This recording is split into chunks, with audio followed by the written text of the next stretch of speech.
Ladies and gentlemen, welcome back to the Smart Tank Revolution, where we always kick out at 2.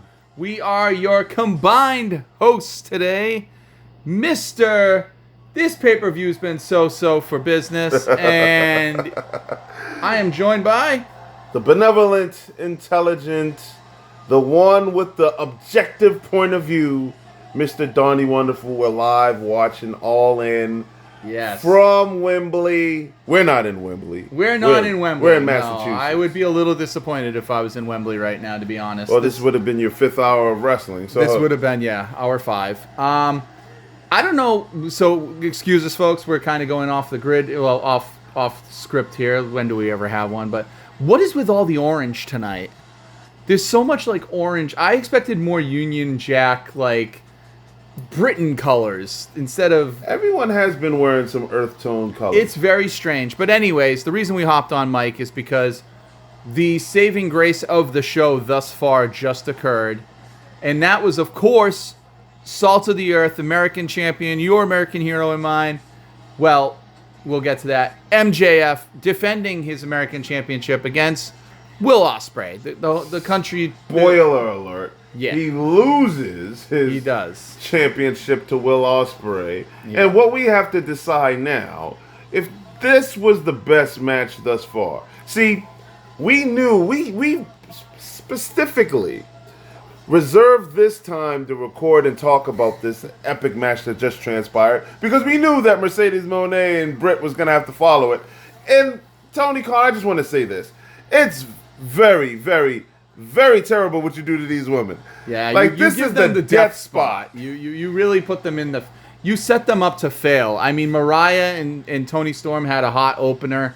Well, were they the opener? No, they were. Yeah, they were. They were the opener. No, I'm sorry, the Death trios. Triangle, the trios. No one cares about that. But they were the opener for me. Mariah May won it. Very, very excited. Very happy. Great, not great match, but good match. This is just strange. The night is strange, I'll just say. Will Ospreay, though, obviously the smart money was on him getting his title back. Of course. MJF created that American Championship as like a thumb to, Will Ospreay and England itself and all that, like just to kind of dig more salt in the wound. Yeah. But the problem I was having was not the fact that they were facing. As I said to you, the problem I had is their Dynamite match was so goddamn good. It was so good. It was a tale of two stories. Yeah, but it was definitely a tale of two stories. This one you kind of knew. It was foretold subtly that Will Ospreay was going to win in Wembley because it made perfect sense. But their first match was more of a wrestling match with a twisted finish. This one, you had your outside interference, or not interference. I guess what would we call Danny Garcia? He was the X Factor.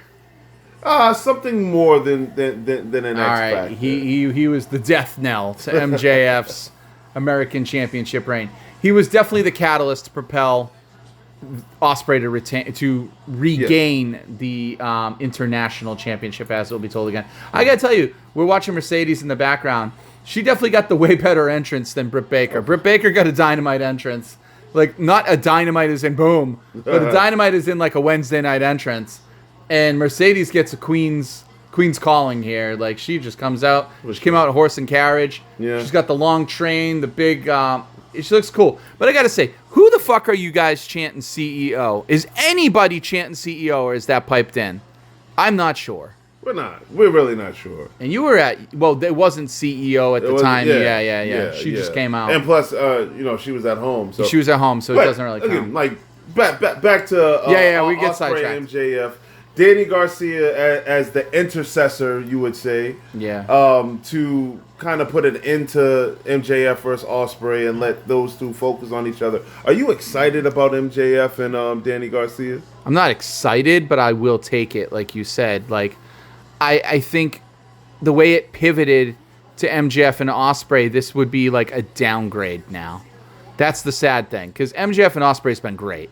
But I do want to give Danny Garcia is good. Garcia is really good. He is good.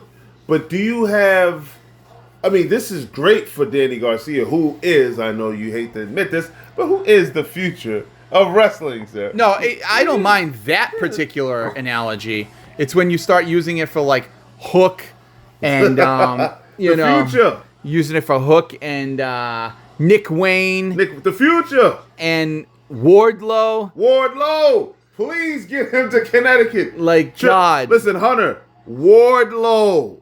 Take a look at Wardlow. We need Wardlow and Roman Reigns at WrestleMania next year. God, we do not. Wardlow and Cody at WrestleMania.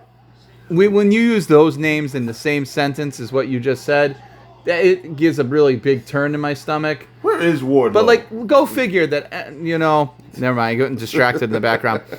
MJF, though, did a stellar job. The guy is as smooth as silk in the ring. He really, really does his spots. There is no bad match. There's no bad match with him. And he can wrestle literally any style, I've determined. Very versatile. Any style. He has got to be the most versatile person on the roster.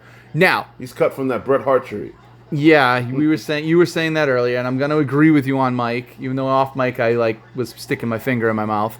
But no, I agree with that because Roman Reigns, greatness personified, can only wrestle certain people to greatness.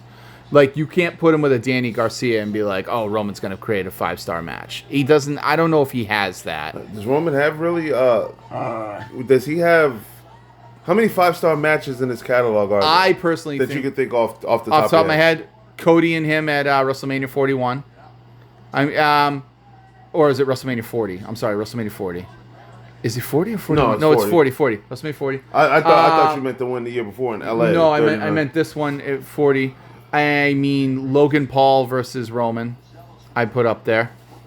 5-star? Oh no. Our three there's, according to you, there's tons of Roman Reigns. There's 4 counts for Roman Reigns. There's a few 4 counts for Roman. But Reigns. I'm saying like the classic Dave Meltzer 5-star. God, Jesus. 5-star rating. No, I can't think of a lot. No, he doesn't have it. Now what about MJF? Yeah, MJF has. How many can you reel off? Easy. Is Bryan Danielson, MJF? I think it was Revolution. Is the Iron Man match. All In versus Adam Cole was definitely a 5-star match. Will Ospreay and MJF on Dynamite was a 5-star match. And those are the ones that stick out immediately. I think there's at least one more. What about Will Ospreay 5 stars? Oh, jeez. Minus, obviously, him and MJF and Dynamite. Yep. Him and Swerve. For me, I consider it a 5-star match. Go ahead. And then him and Bryan Danielson at Dynasty. So that's like your match of the year right now. Currently. Exactly. But with that being said, look how easily you reeled off those classics. I know, you're for right. MJF and Ospreay versus when we asked you for Roman. Roman's more of a. I'm not gonna dare say he's not versatile. He is versatile, but is he the most versatile person on the roster? I'll give you this. How about this? Cody might be the most versatile. They're granted that high, they're rated that high for 2 different reasons. Well, in this case, three very distinct reasons. Like a classic Roman match doesn't look like a classic MJF match. You know, there's different components that make them more. No, I'm not going to say more psychology because MJF is a very psychological wrestler. His matches have a ton of psychology. Well, if you're the heels, of course, there's heel psychology. I think Roman's is more thematic than MJF. Roman's is more like going to a movie and watching an MCU movie. Like, it just feels bigger. It feels more gravitas to it. It flows in a different way. There's something about a Roman match, right? There's something about a Roman Reigns spectacle. MJF, though, that could be said the same. It's a different type of spectacle. But let me ask you this then. Actually, I want you to finish that thought. Okay. Because it sounded like you was about to lean into where I was going anyway. I just think MJF, every time I think, he's not going to make magic with this person, I don't know if there'll be a good mix. They're a fucking great mix almost every time. I think him and Daniel Garcia, for the record, is going to be a banger. Yeah. I think it's going to be unbelievable. It just doesn't have what Will Ospreay and MJF had behind it. Didn't have patience. We'll say not yet. Not yet, maybe. We'll see if they can make it. We'll still skin it. We'll see what happens. A follow-up question to that is, why didn't this match here on All In do what their match on Dynamite did for you? I think because Dynamite, it wasn't expected. When you got the 60-minute time limit, it's a typical, everyone knows Tony Khan loves to go to the 60-minute time limit draw and have a count-out draw. I mean, and that way the title is not changing hands. But they bucked the trend for the first time ever, and MJF won it with 2 seconds to spare. First time ever they've done that with Tony Khan. But not only that, that was essentially a free Iron Man match. Like, you just weren't knowing you were getting it. No one expected it to go an hour. They said, 60-minute time limit. Everyone's like, 60-minute time limit. You know, you think maybe 20 minutes, 30 minutes, maybe 40 at the most. Mm-hmm. When it got into that 50-minute category, 53-minute category, I was like, this is such an incredible match, but there's no way MJF's going to take the title off Ospreay going into All In. There's no way that's going to happen. And then it did. And it was smart enough that they did it because they had like 6 weeks to build with it. It wasn't like 2 weeks into All In or the week before All In and they did it. That would have made no sense. Which I could expect Tony Khan to do. But I'll be honest. But like, this looks kind of like a good little match, actually. Britt's looking good. But anyways.